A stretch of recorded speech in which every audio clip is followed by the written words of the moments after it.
আসসালামু আলাইকুম বন্ধুরা, আশা করি সবাই সুস্থ আছেন। গত 40 বছরে ইসরায়েল কখনো কল্পনাও করেনি যে জিনিসকে, যে শক্তিকে তাদের মোকাবেলা করতে হবে। তাদের ধারণার বাইরে ছিল সেই শক্তিটি ইসরায়েলকে শক্তিশালীভাবে আক্রমণ করেছে। দাবানল রূপে সেই শক্তি ইসরায়েলকে কিভাবে গ্রাস করেছে। শক্তিশালী দাবানল যে ইসরায়েলের তারুম এবং মুসাদ এলাকায় শুরু হলে পুরো দেশ ছড়িয়ে পড়ে দখলকৃত জেরুজালেম ও তেল আবিবে দারুণভাবে পৌঁছে গেছে। পরিস্থিতি ইসরায়েলের একেবারেই নিয়ন্ত্রণের বাইরে চলে গেছে। ইসরায়েল কোনোভাবে এই শক্তিকে থামাতে পারছে না। তারা সাহায্য চেয়েছে, উদাত্তভাবে আহ্বান জানিয়েছে পৃথিবীর সব আন্তর্জাতিক সংস্থায়, কিন্তু কেউ সাড়া দেয়নি। আন্তর্জাতিকভাবে সহায়তা চেয়েও তারা বলছে, আসুন আমাদেরকে সহায়তা করুন। আমাদের অবস্থা কিন্তু একেবারেই গোল্লাচট। কিন্তু ইসরায়েল এই আবেদনের ঢাকঢোল পিটিয়ে জানালেও কেউ সাড়া দেয়নি। কোনো আন্তর্জাতিক দেশ বা সংস্থা ইসরায়েলকে সাহায্যে এগিয়ে আসে নাই। সবাই ইসরায়েল নামক সন্ত্রাসী গোষ্ঠীটিকে রিজেক্ট করেছে।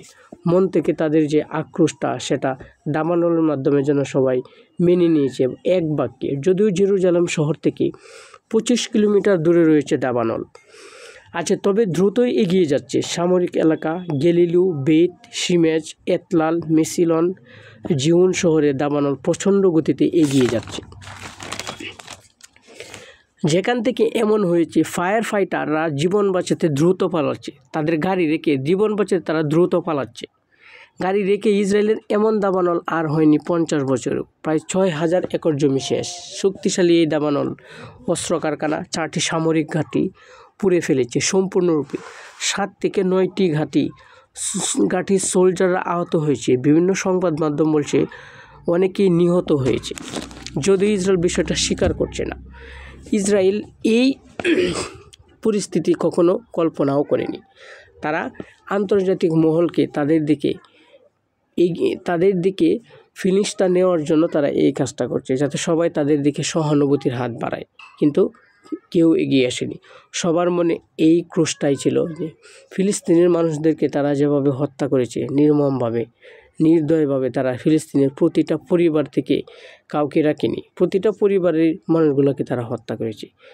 তারা তাদের ফিলিংসগুলা তাদের দিকে নেওয়ার জন্য এই দাবানলের নাটক ঘটিয়েছে। আসলে প্রকৃতপক্ষে তারা এটা নিজেরাই ঘটিয়েছে।